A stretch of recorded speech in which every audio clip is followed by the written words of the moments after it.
তফসিলি সম্প্রদায়ের উন্নয়নের জাতীয় কমিশনের সাথে সহযোগিতা করছে না রাজ্য সরকার।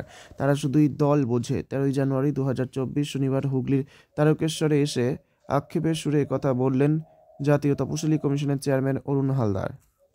ক্ষমতা কমিশনের আছে, গেলে সেই পরিবার বিচার পায় এবং অনেককে বিচার পাইয়ে দিয়েছি, কিন্তু এই প্রচারটা এখানে করতে না, এখানকার মানুষ সেখান থেকে বঞ্চিত হচ্ছে।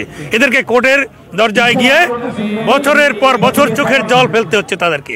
অথচ এই কমিশনে গেলে 2-3টি হিয়ারিংয়ে তারা বাধ্য হতো তাদের জমি ফিরিয়ে দিতে।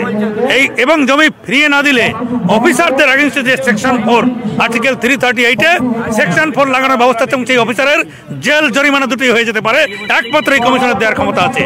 এটা এখানকার সরকার বুঝে উঠতে পারলো না। এই সরকার পরোক্ষভাবে পশ্চিমবঙ্গের দলিত আদিবাসী সম্প্রদায়ের মানুষের সাথে বিশ্বাসঘাতকতা করলেন, এই কমিশনকে ব্যবহার করতে পারলেন না। এটা আমার কাছে আক্ষেপের। ভারতবর্ষের সমস্ত রাজ্যে অনেক বিরোধী সরকার আছে, কিন্তু সেখানে গেলেও তারা যথেষ্ট মর্যাদার সাথে কাজ করেন এবং তারা সেখানকার ন্যায় পায়। ভারতবর্ষের মানুষকে এই কমিশনের ফ্যাসিলিটি আমি পাইয়ে দিতে পেরেছি।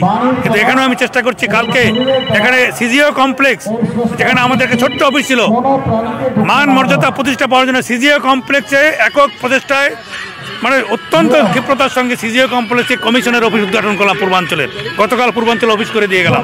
এটা এখানকার পশ্চিমবাংলার মানুষ আগামী দিনে টের পাবেন যে তফসিলিদের অধিকার, সেফগার্ড, যে কোনো রকম খুন, জখম, মামলা, অত্যাচার হলে তার একটা সিম্পল সাদা কাগজে কমপ্লেন, এখানে তার বিচার হয়।